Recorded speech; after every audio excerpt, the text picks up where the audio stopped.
সিলেট না, আপনি সিলেটে চাকরি করতে গেছেন। আপনি আরিফের কথা শুনে এখন গরিব মানুষকে আবাদি বলছেন।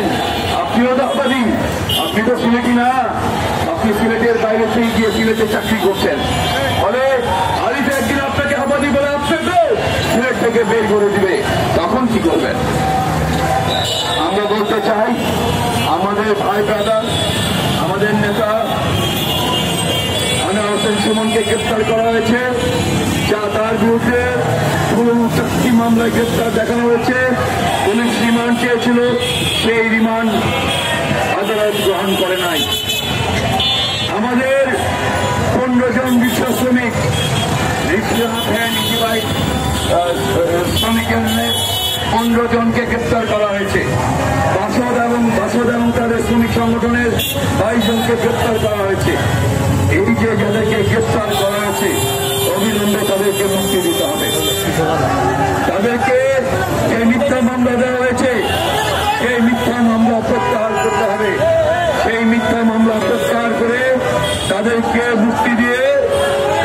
মুক্তি দিয়ে আপনার এই যে গরিবের বিরুদ্ধে যে লড়াই, গরিবের বিরুদ্ধে যে তাদের অত্যাচার, সেই অত্যাচার থামাতে হবে। আমরা আরেকটা কথা বলতে চাই যে আরিফ সাহেব যে ঘৃণ্য রাজনীতির শিকার আমাদের গরিব মানুষ, আমরা যে 30,000 রিক্সা শ্রমিক সিলেটে আছে এবং তার সাথে হকাররা আছে, তার সাথে অন্যান্য শ্রমজীবী মানুষরা আছে, তারা যদি পাল্টা আক্রমণ করি তাহলে আরিফ সাহেব পালিয়ে যাওয়ার পথ খুঁজে পাবেন না। এবং আরিফ সাহেব যেই নমিনেশনের জন্য এই কাজ করেছেন, তাকেও তার দল বিএনপি নমিনেশন দেয় নাই। কারণ মানুষ তো বুঝে কোনটা ন্যায় কোনটা অন্যায়। অন্যায় করে রাজনীতি করা যাবে না।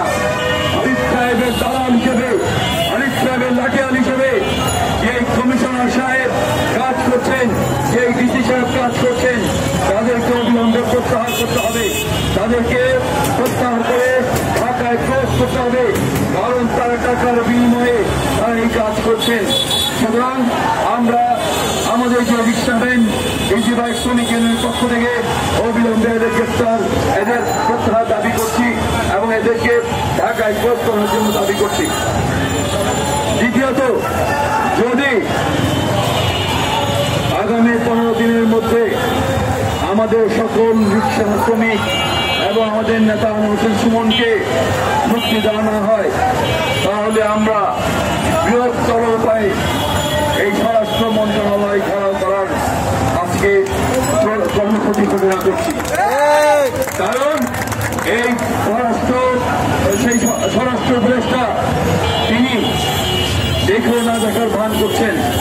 যে অন্যায় সিলেটে হচ্ছে, যে অবিচার সিলেটে হচ্ছে, সেই অন্যায় এবং অবিচার দেখেও না দেখার ভান করছেন স্বরাষ্ট্র উপদেষ্টা। সেই স্বরাষ্ট্র উপদেষ্টাকে আমরা স্মারকলিপি দিব